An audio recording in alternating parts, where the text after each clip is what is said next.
Olá, aqui é o professor Perini. O objetivo dessa videoaula é apresentar comentários sobre algumas questões do ENAD com assuntos referentes à lógica de programação.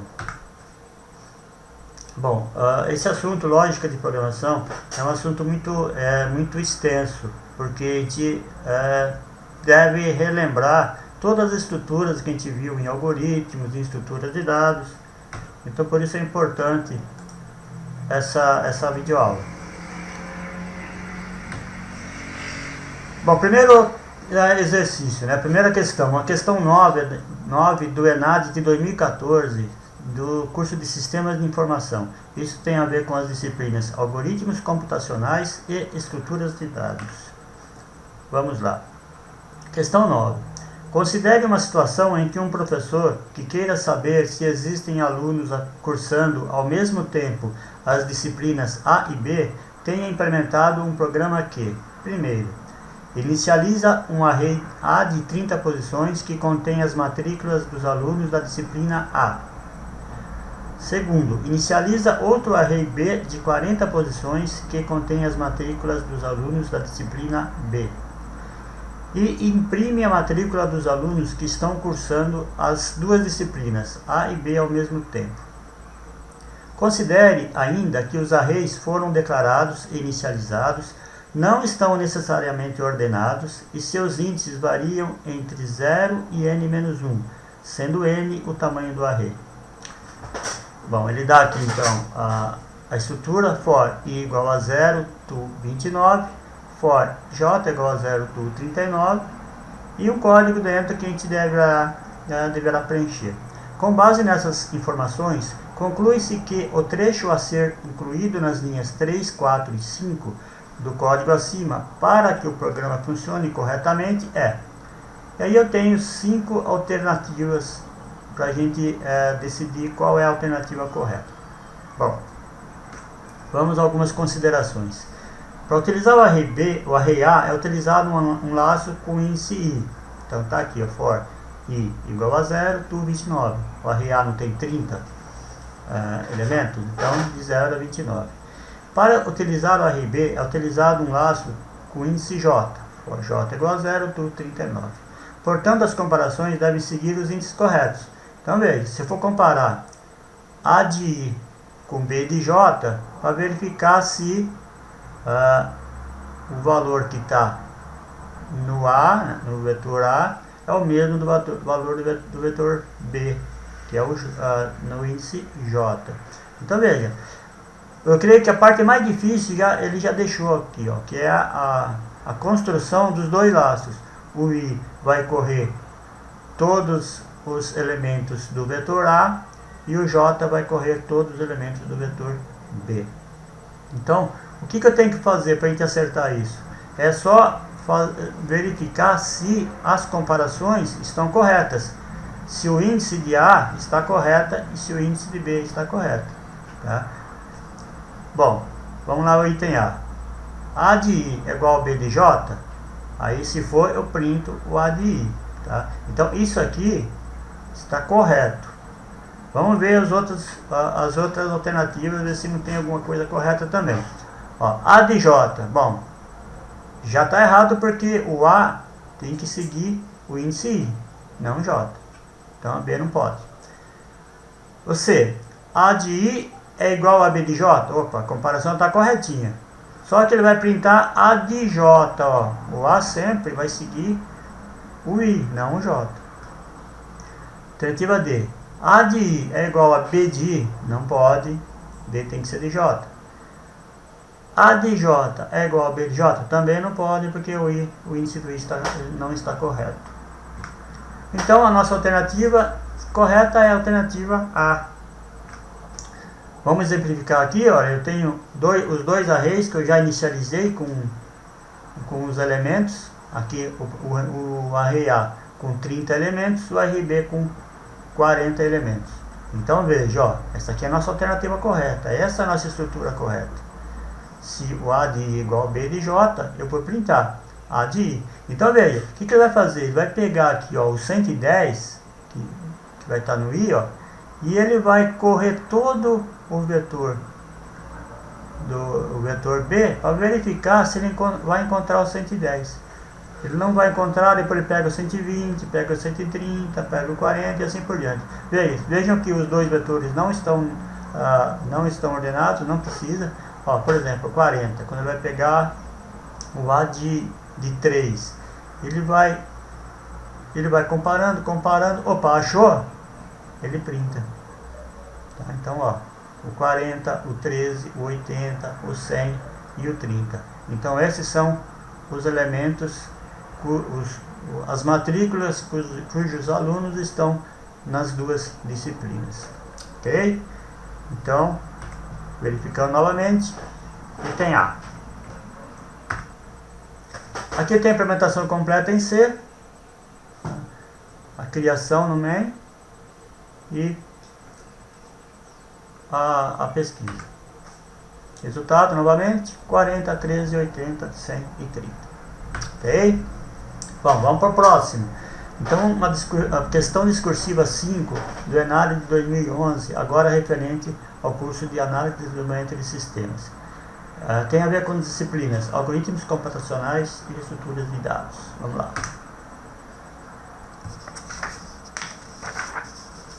Bom, a questão diz o seguinte: jogos de tabuleiro são atividades comuns de entretenimento na vida cotidiana das pessoas.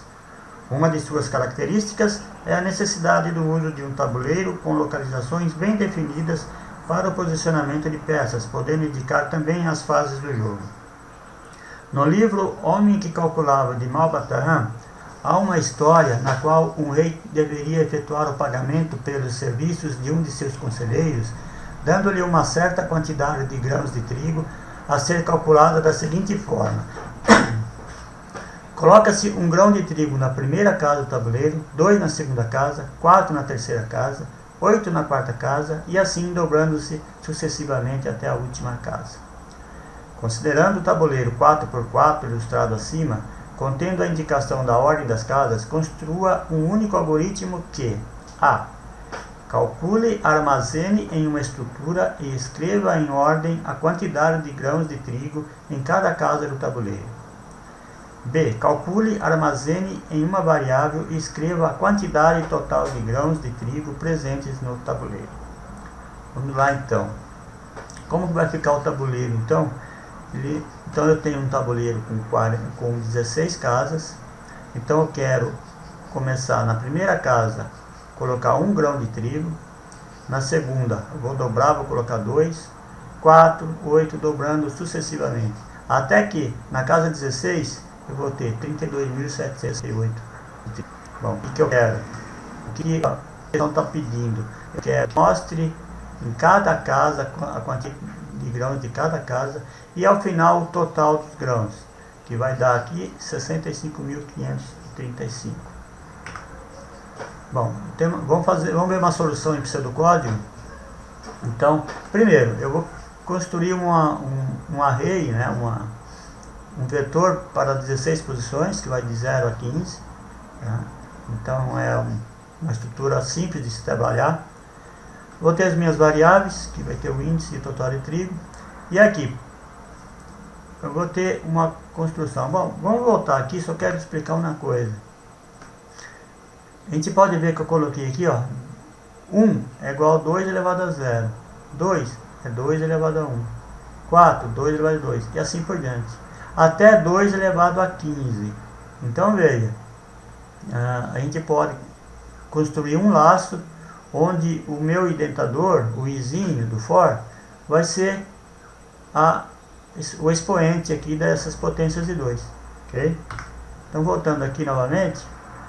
Então, ó, o meu for aqui, eu para índice de 0 até 15, passo 1 faz. O vetor de índice, quer dizer, o valor que eu vou guardar dentro do meu vetor vai ser a potência de 2 elevado ao índice. Então, quando o índice for igual a 0, eu vou guardar índice elevado a 0. E assim por diante até chegar no 15. E, ao mesmo tempo, eu vou pegando esse valor que eu estou guardando no meu vetor e já estou acumulando nos totais de trigo, porque isso aqui É o item B da minha questão. Bom, agora para eu escrever a quantidade de trigo, eu fiz o mesmo for.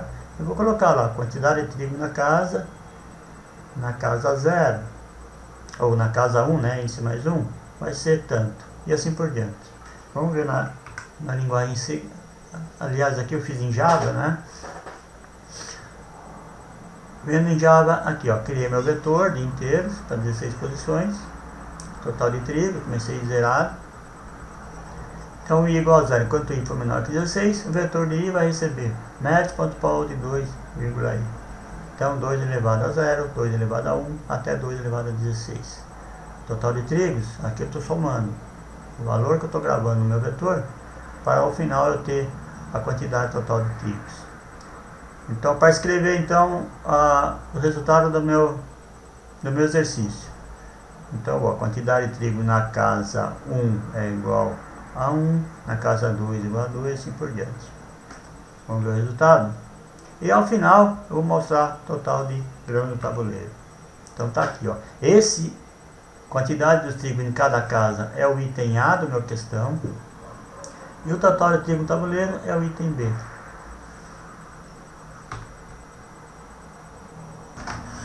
Bom, agora vamos para a próxima questão.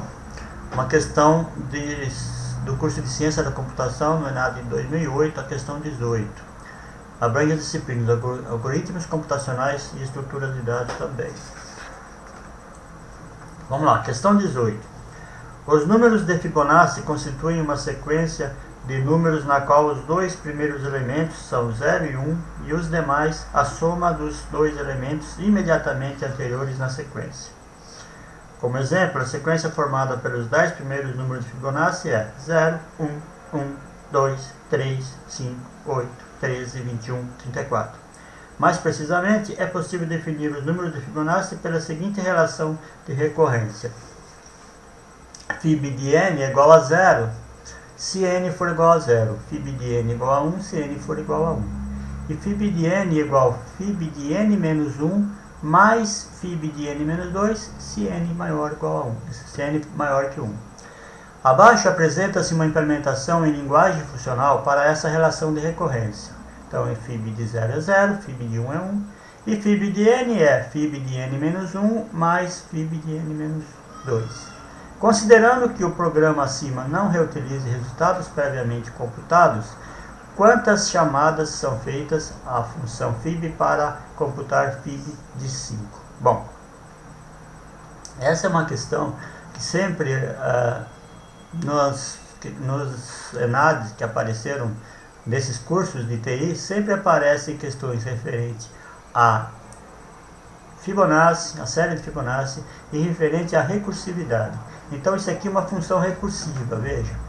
Fib de n é igual a Fib de n menos 1 mais Fib de n menos 2. Tá? Então ele quer saber o seguinte: se o n for igual a 5, quantas chamadas à função Fib vão ser feitas? Então tem aqui as minhas alternativas. Vamos lá. Bom, pela definição, então nós temos Fib de n igual a Fib de n menos 1 mais Fib de n menos 2. Portanto, cada função chama duas funções. Por exemplo, Fib de 5 vai chamar Fib de 4 mais Fib de 3. Bom, a gente pode tem várias abordagens para a gente resolver essa questão. Uma delas é construir uma árvore de chamadas da função gerada pela recursão sobre a função Fib. Então, como é que ficaria então? Veja. Fib de 5, ele vai chamar Fib de 4 e Fib de 3. Ó, Fib de 4 mais Fib de 3, né? Que é n-1 e n-2. Fib de 4 vai chamar de Fib de 3, Fib de 2. Fib de 3 vai chamar Fib de 2, Fib de 1. Fib de 1 não chama nada porque é condição de parada, né? Veja, quando n é igual a 1, o Fib de n é igual a 1. E o Fib de 0 também não chama. Então essas são as duas condições de paradas. Bom, ele quer saber quantas chamadas dessa função são feitas quando o n é igual a 5. Feita essa árvore, é só a gente contar. Veja, ó, 1, 2, 3, 4, 5, 6, 7, 8, 9, 10, 11, 12, 13, 14, 15. Então, nós temos aí a opção C, que são 15 chamadas. Tá? Então, construir a árvore de chamadas da função, basta contar quantas vezes a função fib foi chamada. Para a fib de 5, são 15 chamadas. Portanto, a resposta correta é a alternativa C. Ok? Bom, vamos à próxima questão. A questão do ENAD de 2014, uma questão referente ao curso de ADS. A questão é 16. Também tem a ver com as disciplinas algoritmos computacionais e estruturas de dados. Vamos lá, questão 16. A estrutura, uma função determinada recursiva quando ela é chamada novamente dentro de seu corpo. Implementações recursivas tendem a ser menos eficientes, porém facilitam a codificação e seu entendimento. Então veja, mais uma questão utilizando função recursiva. Tá? Bom, considere a função recursiva f, a qual foi escrita em linguagem C. Então ele me dá aqui uma função completinha recursiva. E ele quer saber o seguinte, ó, suponha que a função f é acionada com os seguintes parâmetros de entrada. Então veja, ele vai chamar essa função f vai receber um vetor, ó, um array, que é formado com esses elementos, 2, menos 4, 7, 0, menos 1 e 4. E um n, que na realidade esse n é a quantidade de elementos do vetor. Bom, nesse caso o valor de retorno da função f será... Então ele tem aqui as alternativas, 8, 10, 13, 15 ou 18. Vamos ver qual é o valor final? Vamos ver a definição de recursividade então. A estrutura recursiva é uma técnica que consiste em aplicar uma função como parte da definição dessa mesma função. A recursão é o princípio através do qual um programa, ou mais comumente uma função, chama a si mesma para executar uma tarefa. A chave do seu funcionamento é a existência de uma condição que a termine, ou seja, a execução de uma tarefa não recursiva pela mesma função. Bom, vamos lá. Então a função recursiva é aquela que dentro do seu corpo chama a si mesma. Tá? É muito importante quando a gente for desenvolver uma função recursiva saber o ponto de parada. Então nessa questão o ponto de parada é quando n for igual a zero. Então, ó, if n igual a zero, return 0. Então essa é a minha ponto de parada da minha função recursiva. Para resolvermos esse problema, devemos fazer um teste de mesa resolvendo no papel o algoritmo apresentado. Então veja, o vetor que ele vai receber vai ser 2, menos 4, 7, 0, menos 1 e 4. A primeira chamada da função vai ser chamada pelo método principal, pelo método main. Então ele vai chamar enviando esse vetor e 6. Então veja, ele vai receber n6. Ele vai perguntar aqui, ó, n é igual a 0? Não. Então ele guarda ele pega uma variável s, vai guardar o resultado de, ó, f n menos 1. Olha a próxima chamada. Então aqui, ó, ele vai enviar então 5. Aí volta aqui, n igual a 0? Não, ele entra novamente aqui e chama com 4, com n3, 2, 1, até ele chamar com n igual a 0. Aí veja, if n igual a 0, retorne 0. Então essa última função chamada vai retornar 0 para essa que a chamou. Bom, retornou 0, aí ele vai entrar aqui, ó. O S então vai ser o que? Vai ser 0. Aí ele pergunta, v de n menos 1. O n aqui é o que? É 1. Então, v de 0, 2, é maior que 0? É. Então ele vai somar, ó, S é igual a S mais v de n menos 1, que é o 2. E vai retornar o 2. Então veja, ó, 2. O 2 vai retornar para a próxima função. E assim sucessivamente. Então as questões estão aí. Então ele vai retornar. A última chamada vai retornar 13. Vamos ver se eu tenho aqui um exemplo melhor. aqui, ó. Esse é o código completo, tá? Então ele vai retornar, ó, a primeira chamada retornou 0, eu pus aqui o printf só para saber o que está retornando, tá? Então veja, retornou 0, 2, 2, 9, 9, 9, 13. Eu fiz um teste de mesa aqui. Não, o teste de mesa é esse aqui mesmo, tá?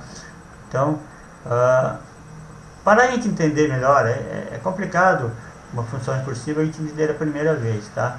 Então o ideal é que a gente faça esse exercício várias vezes até entender cada chamada e cada função que está sendo chamada outra e o que está retornando, ok?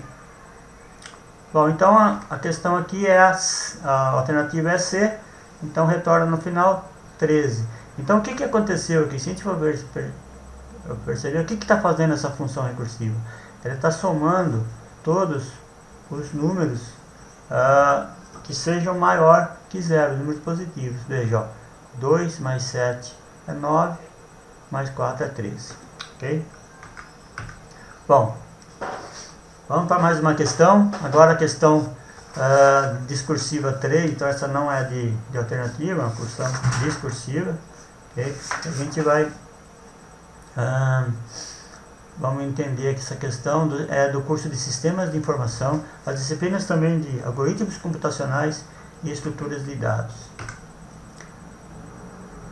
Vamos lá. Questão discursiva 3.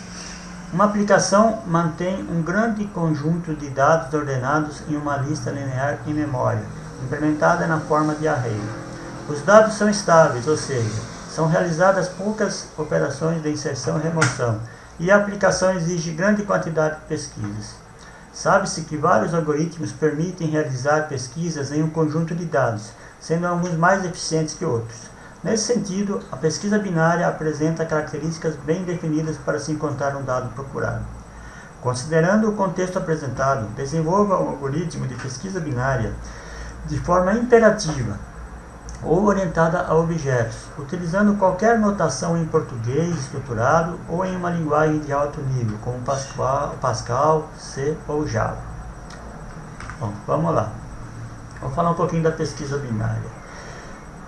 Trata-se de um método de pesquisa bem mais eficiente que o método de pesquisa sequencial, mas diferentemente daquele, esse método exige que o conjunto de dados esteja ordenado. Então a gente fez uma questão, uma das questões anteriores, que foi feita uma pesquisa em 2 arrays, e a gente viu que foi uma pesquisa sequencial, porque esses arrays não estavam ordenados. Na pesquisa binária, há a necessidade de estar ordenado o array que a gente for procurar. Então o método consiste na divisão sucessiva do conjunto de dados pela metade.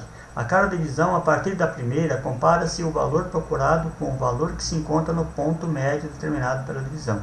Portanto, se esse valor é o procurado, a pesquisa é encerrada. Se não, verifica-se se o maior se o valor que se está buscando é maior ou menor do que o valor do termo médio, e determina-se qual a metade dos dados que ainda tem potencial para conter o valor, eliminando-se assim metade dos dados a serem pesquisados. Bom, vamos entender isso aqui então, né? Bom, já fiz aqui uma solução em C, vamos entender essa solução. Bom, se o x é o valor a ser pesquisado, tá? Então, veja, eu fiz uma função de busca binária, em que eu envio para essa função, o valor que eu estou pesquisando. Então aqui, ó, eu fiz o main com alguns valores aqui, e eu estou pesquisando o 330. Eu quero saber se o 330 consta nesse array, tá? Se encontrar, ele vai retornar o índice onde está esse array. Então veja, ó, esse valor 0, 1, 2, 3, 4, 5, 6, 7. Então ele deverá retornar 7. Então, ó, o índice onde se encontra o 330 é 7. Tá? Se não encontrar, bom, se eu estou procurando, por exemplo, 1000 ou 1500, eu não encontro 1500 aqui, ele vai retornar menos 1. Tá? Então vamos entender essa lógica aqui. Então x é o valor encontrado, a ser encontrado, o n é a quantidade de elementos do meu array, e o v é o array propriamente dito que eu estou fazendo a pesquisa. Então veja, definir algumas variáveis, ó, a esquerda, 0. Então começa no 0, o elemento à esquerda, o primeiro elemento do vetor. E a direita é n menos 1. Bom, se eu tenho 10, então o valor da direita é, o índice da direita é 9, que vai de 0 a 9. Bom, pergunto, o E é menor ou igual a D? 0 é menor ou igual a 10? Ou menor ou igual a 9? É. Então, eu vou tirar a média dele. M é igual a 0 mais 9 dividido por 2. 0 mais 9 dividido por 2 dá 4. Tá? Então, eu vou ter aqui, ó, 0, 1, 2, 3, 4. Eu vou ter no M o índice que está aos 150. Aí eu vou perguntar, o índice, V de M, quer dizer, V de 4, né? É igual a x, quer dizer, o 150 é igual ao que eu estou procurando? Que é o 330? Não, não é, certo? Então ele não retorna. Aí pergunto, o V de M, que é o 150, é menor que o 330? É menor? É menor. Então eu vou pegar as posições da direita para fazer a pesquisa novamente. Então eu falo, ó, D é igual a M mais 1. Então o da direita agora vai ser o 5. Bom, então eu fiz isso. Eu volto aqui. Agora eu vou botar aqui, ó, o E. Quanto vale o E agora? Tá? É o 5. 5 é menor ou igual ao 9, que é o D?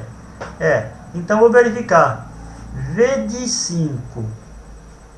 V de 5. Bom, o M é 5, né? Então, V de M. Vamos lá. O E mais 9. Espera aí. Vai ser 7. O M vai ser 7. Tá? Então, eu pergunto. V de 7, ó. 0, 1, 2, 3, 4, 5, 6, 7. 330. É igual ao X?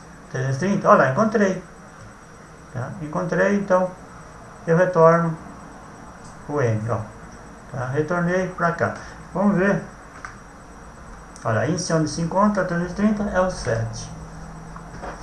Testando o teste de medo. Na realidade a gente deveria ter testado aqui direto, né? Então eu tenho aqui o meu vetor. Aqui, ó, começa com 330, que é o X, que é o que eu estou procurando. O N começa a 10. Por que o N é 10? É a quantidade de elementos. O E é 0. Inicializei aqui. O D é 10 menos 1, que é 9. Então veja. E é menor que D? Ó. E é menor que D? Menor ou igual? É. Então vou calcular o M, que é, ó, dá 4. 0 mais 9 dividido por 2. Ele pega a parte inteira, 4. Tá? Então veja. V de M, V de 4, 150, é igual a 330? Não. Então ele pula esse aqui. V de M, que é o 150, é menor que 330? É. Então veja, E é igual a M, que é o 4, mais 1, que é 5. Tá? Então, 5. Então tá aqui, ó. O E é 5. Então ele vai fazer o quê? Isso aqui. É o que ele vai fazer aqui agora, ó. 5 é menor ou igual a 9? É. Então, o M é 5 mais 9, 14. Dividido por 2, 7. Aqui, ó. 330. Está no índice 7. Né? Então, aqui eu pergunto. V de M. 330. É igual a 330? É. Então, retorno. Retornou para onde? Lá para o main. Então, encontrei o 330. Ok? Bom, então é isso aí, gente. Muito obrigado. Até a próxima.